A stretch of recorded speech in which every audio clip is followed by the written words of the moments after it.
All right, we are recording.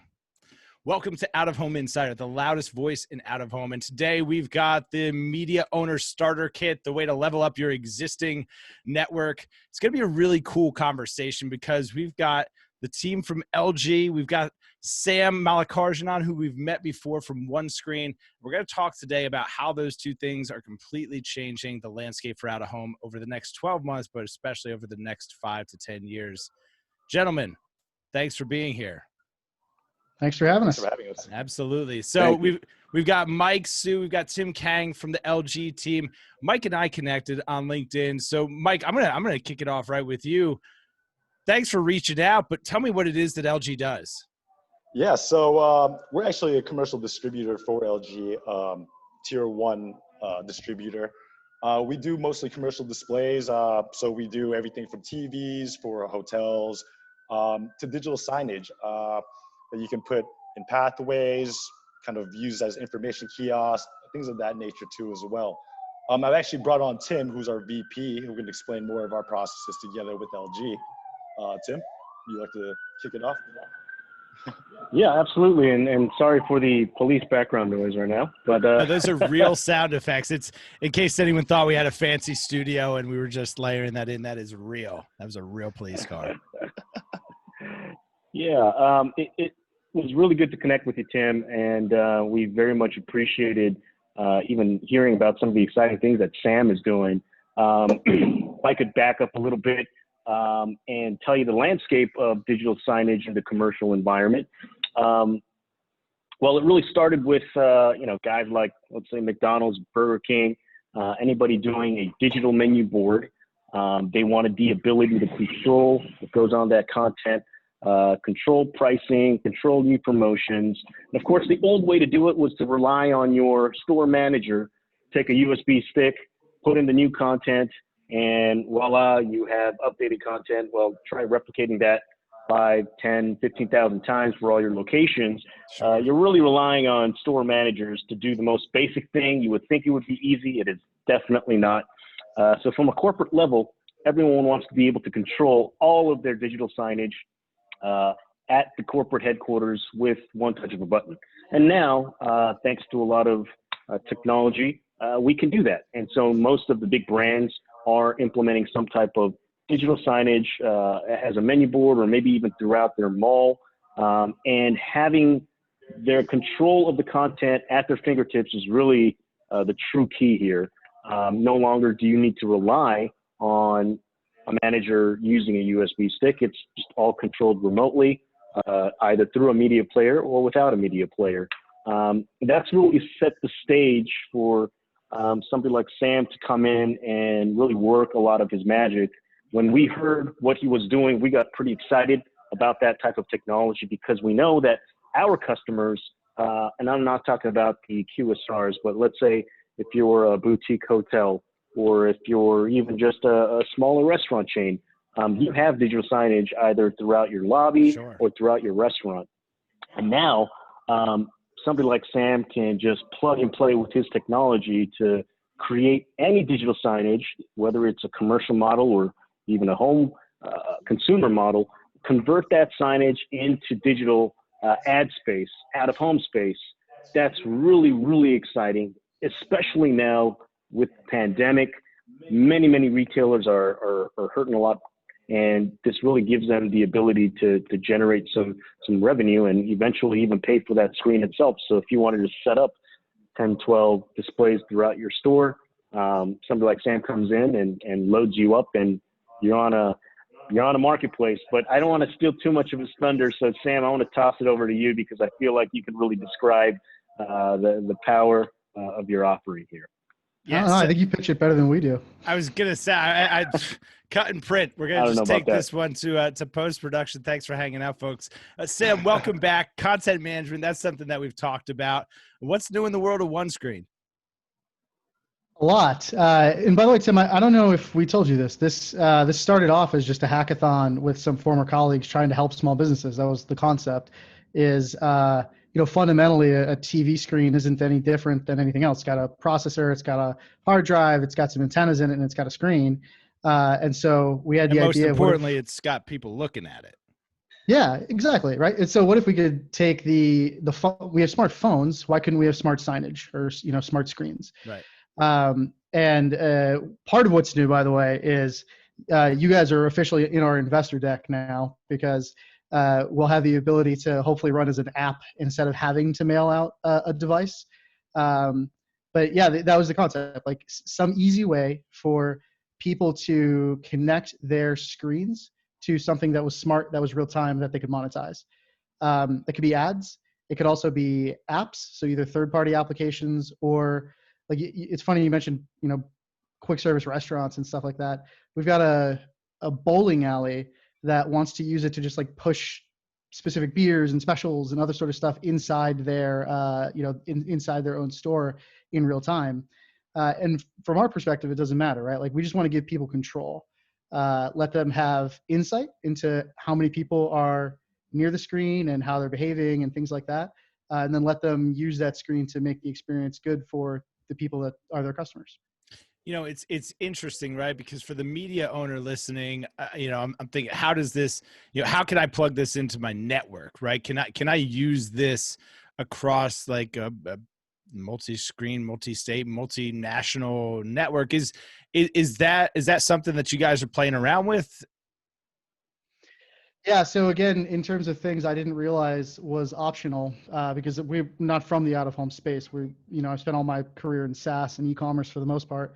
A lot of media owners are managing their inventory on a spreadsheet.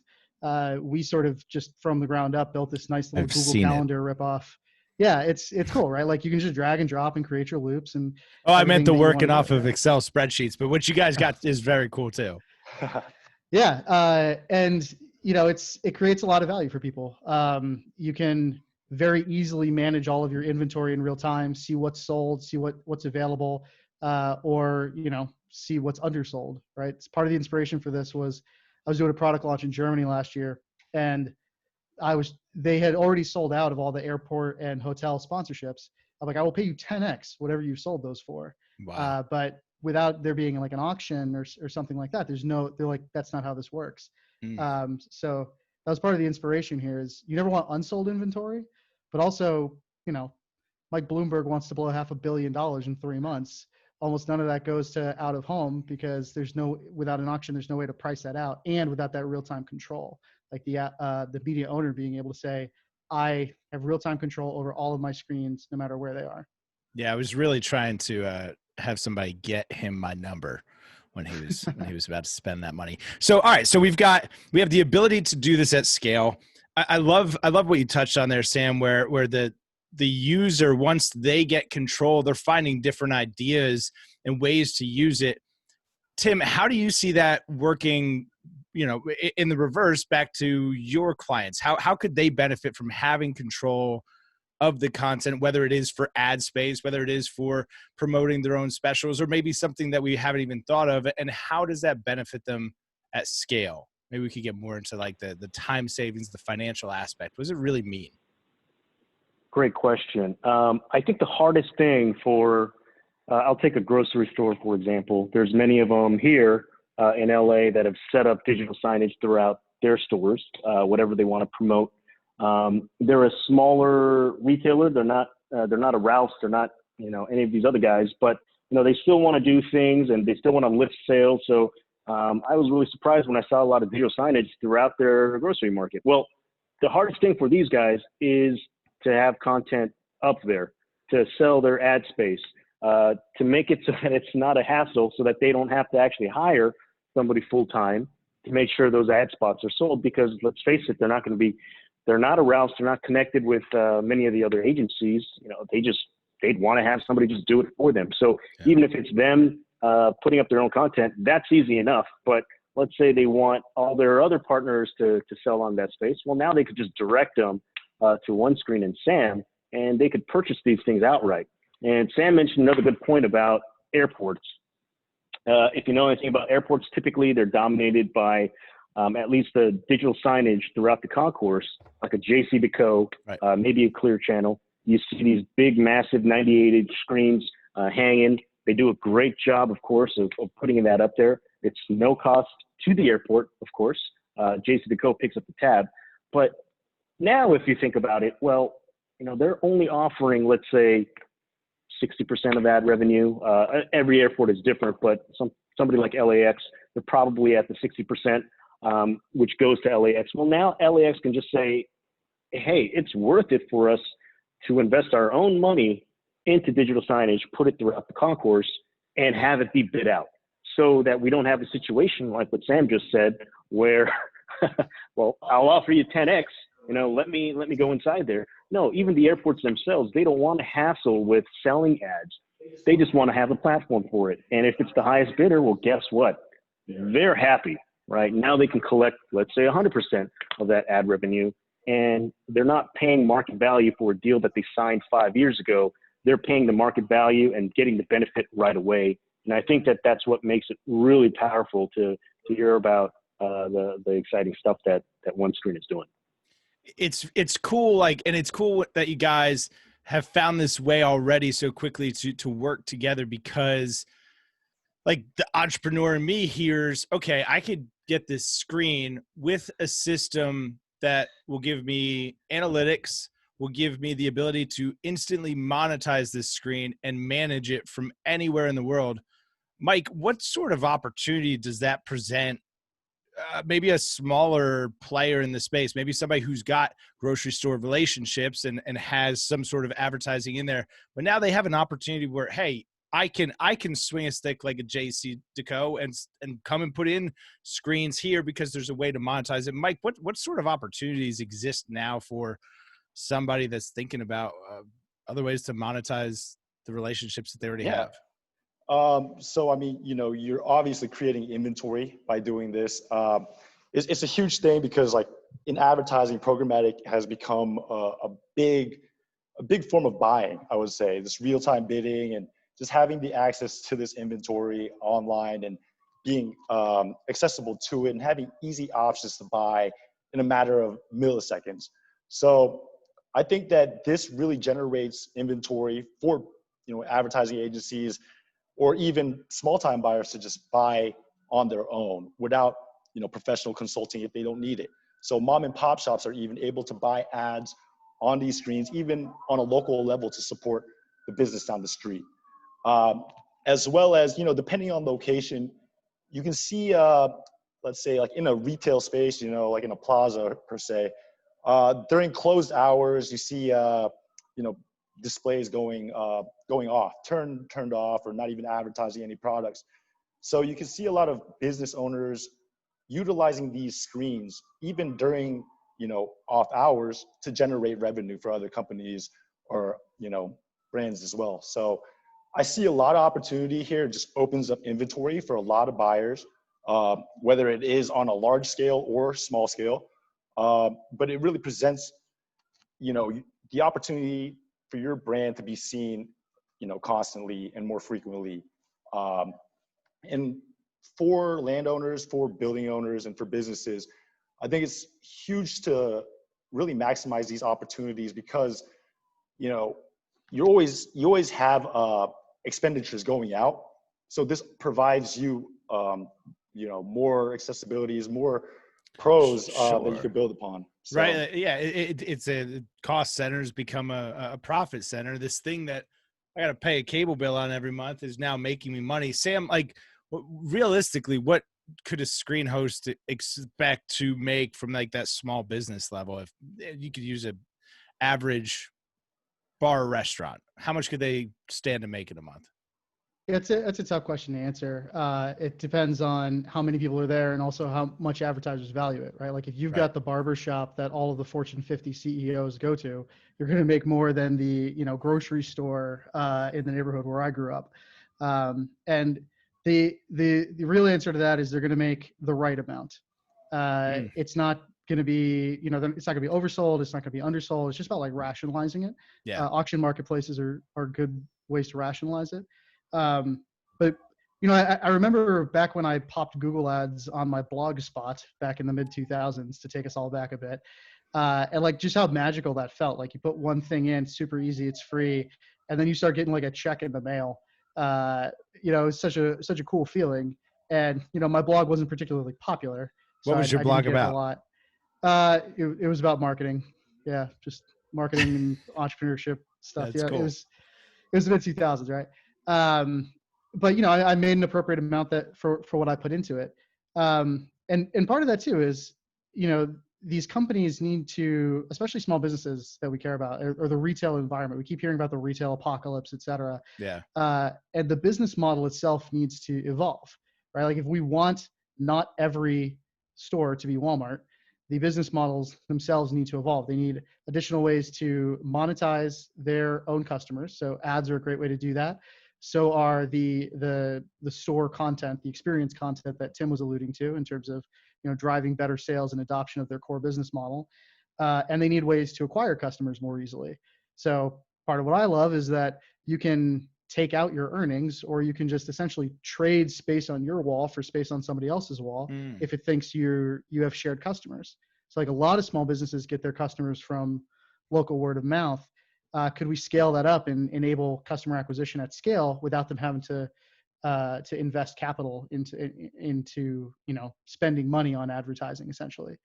So that's the exciting part. It's the first person that we set it up with, actually, I think thought we were a scam. Until we did the big like printed check thing. I went to signs.com and got one of those. He was like a barbershop in Somerville. And we gave him a check for like $500 or something. But again, it's supply and demand, right? Because it's an auction marketplace, and he was like the first one. We had like 10 screens. So he made like a lot more money, and it sort of varies over time. But the thing that I want to like explain to people is just think differently about the way that you are thinking about your business, right? Like you want to have real-time control. It might be that you're going to make the most money by renting that screen out to a third party as an advertiser or for an app. But it might also be just that like you want to do a much better job of communicating with your customers. The USB thing is funny, right? You should be able to control that almost at the corporate level, right? Like, oh, we're not selling enough Whoppers in these 10 stores. So I'm going to dial up, I'm going to like make the Whopper image bigger and juicier or something like that. Right. Like that sort of granular control of the experience is what they need. Because that's like such a cool thing. And now I'm hungry. But right. Like I can do dynamic digital out of home. I could have a big old billboard that has a weather trigger on it, right? So that as soon as it drops below 32 degrees, my coffee price goes down $1 because I want you to come in and get a hot cup of coffee. But then also I could control the screen so that as soon as that thing happens and my ad changes, my board changes and my POS changes, and now there's no confusion. Is that like, Tim, is that a realistic possibility? Absolutely. I don't know the details of how OneScreen will set it up, but it sounded like they had a lot of customer data. So if they have a lot of customer data, I'm sure implementing just weather data, all these other metric points, key points, isn't going to be that difficult to layer on top of. And I just want to add a couple of things to what Mike said earlier, because I liken what OneScreen and Sam is doing to California's solar policy or California's lighting retrofit policy. What happens there is that they know that there's a lot of lights that use a lot of electricity.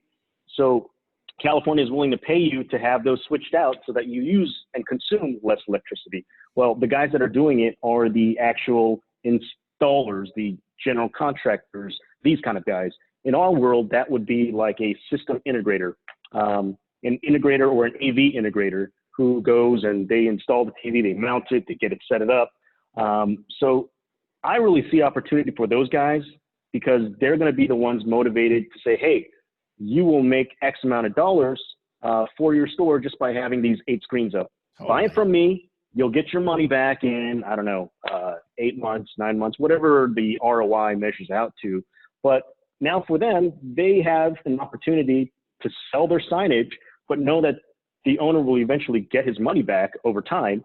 True. And now, as a small business owner or an AV integrator, I can go out and say, offer to anybody and anyone on any street corner. And I think that that's really what's really exciting about this. And that's what spurred a lot of California's initiatives. Of course, they have the same thing for solar. They have it for energy storage systems. this could be our component to doing out of home by having this revenue component that'll really help small business and even medium-sized businesses everywhere. So pretty excited about that opportunity. Heck yeah. You want to No, democratize it, right? Like make it so anybody can do what they think is best for their business, for their customers, et cetera. I mean, we big believers in platform strategy. After our last interview, Tim, I made you read that platform Yeah. strategy book by Marshall Van Alstine. It's like Nintendo, or what was it? Apple made more money off of the launch of Pokemon Go than Yeah. Nintendo did, right? That's but like it's my not new they had to favorite build it. party fact, by the way. I dropped that Yeah, on It's everyone. crazy. I mean, it works, and so I mean, we want to unleash people to build whatever experiences they want. Weather, fine. Like this is what APIs. It doesn't just stand for the American Press Institute. It lets us connect things together with what people want to use. Now people are Googling American Press Institute for the first time ever. So shout out, free plug there from Sam. Sam, I hate to be doom and gloom here, but right before we started recording, we're talking about shutdowns. Like, what's the potential impact of shutdowns around the country, and the growth here? I mean, from our perspective, one, we have a lot of essential businesses, so grocery stores, doctors' offices, things that aren't going to be subject to it. The other thing is, even when you do shutdowns or phased reopenings, that was part of the original concept. I mean, we were sitting in a cigar lounge in Boston, and he was already having to be at a reduced level. And we're like, crap, we've got to find some way to make up for the couple $100 a day in revenue that he's losing with reduced capacity. And that was sort of the genesis with this is, we will eventually go back to full capacity. I mean, I don't know, the Black Plague ended in Europe at some point, right? Like nothing goes on forever. But still, like there's going to be a period of time where they need ways to diversify revenue. They need ways to acquire customers. Just let them know they're open, right? Like ways to do marketing and communicate with customers. It's then as we go back to the new normal, I think the fundamental business model of the brick and mortar experience is going to have evolved. I see it again as the internet has a lot of bad things about it, but it also has a lot of good things about it. One of the good things about it is that it lets you create a very unified experience for people, right? Like I can go from one website to another website very easily, and different companies can reach me on different websites. We should have that same experience in the real world. There is more real world than internet. Yeah, no kidding. Right? Like these tiny little screens are way overweighted in terms of their power compared to what happens if we make it easy to connect the experience between businesses. So, I mean, it's going to be very hard for a lot of, especially small business owners. And it's, no pressure. We had one restaurant owner be like, oh, cool. If you guys get this spun up, it could mean the difference between me hiring another person back or reopening at all. I'm like, oh, thanks. Startups aren't enough pressure as it is. You make a real difference though. Like that matters, exactly. right? That one other person, that's a mother, that's a father, that's somebody who's just trying to make ends meet. And that's a real world difference. I think that's pretty powerful stuff. Thinking about the reduced capacity size inside of a venue. It's a conversation that I had last week with Nick Haggard from Alpine Media about the ski resort environment and how it really ultimately becomes a more curated audience. Do you see it the same way? Do you think that attention becomes ultimately more valuable when you're in a limited capacity setting? I hadn't thought about that, but yeah, two of the dimensions that we look at are dwell time and social distraction. So if it's something where there's a lot of social interactions, I'm not really going to be paying attention to the environment around me because I'm paying attention to the person who's right next to me. Right. That sort of digital signage and digital ads are going to be less effective. There's going to be less distraction. There's going to be more opportunity for people to engage with content on smart screens. And then, there's also just going to be less people who are going to be interesting to those out-of-home audiences. Out-of-home has usually been about like scale, right? Get the biggest screen possible in front of the most people possible, and just really hope that the people you're trying to reach are there. Yeah, exactly. I think this is going to force marketers to think differently about how they create campaigns, how they're talking to the audience, and how they're targeting and pricing, the strategy around their campaigns. when you can't just rely on the fact that, on like the law of large numbers, to accidentally help you hit your goals. Listen, I was excited the first time we talked. I'm even more excited now. Shutdowns be damned. There's a lot of cool stuff going on. Mike, what are you most excited about right now? Doesn't have to be work. Tim's not listening. You can. Well, I was just at the World Series, watched the Dodgers win Game 5. So Woo! I'm waiting He said it, folks. Yeah, actually, so I'm waiting for baseball to come back. I'm a huge fan of baseball. I was born in New York, so I'm a Yankees fan. My dog's name is Yankee. He's right here. Hey, I had a dog named Jeter, so That's pretty cool. yeah. But yeah, I'm excited for things to get back to normal. I'm excited for this one screen partnership. There's a lot of things. I mean, I'm thankful for a lot of things. Thanksgiving is right around the corner, so yeah, I'm just happy to be here, and yeah, I'm looking forward to next year once this pandemic finally fades off. I think we're all excited about that. Tim, what are you most excited about right now? Hard to say. Gosh, I had time to think about it too, but Mike's story was more interesting.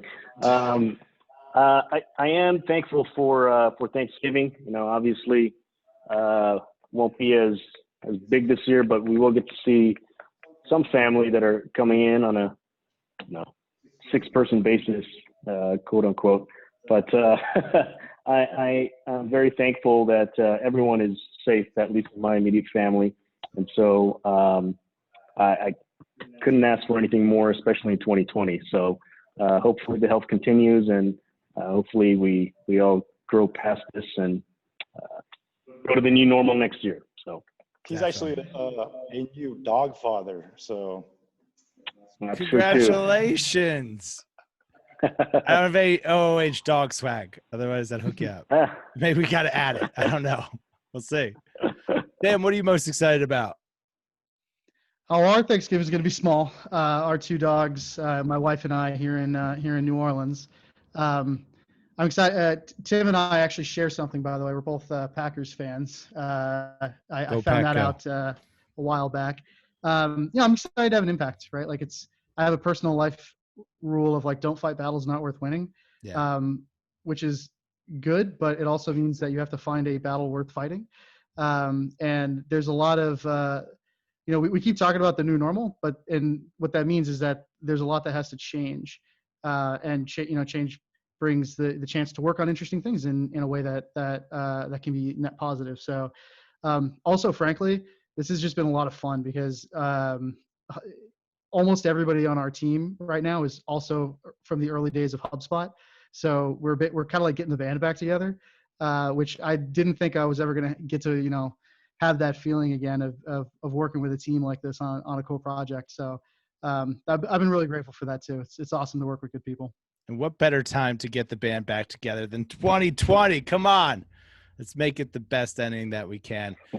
This has been a lot of fun, guys. I think that there's going to be a lot of value from the small local entrepreneur to the small media owner who's looking to expand to the big media owner and everybody in between, brands, advertisers. This is very cool stuff that's going on. So if you found this to be helpful, please share it with somebody else who could benefit. As always, smash the subscribe button down. It's over there, right here. And we'll see you guys next time.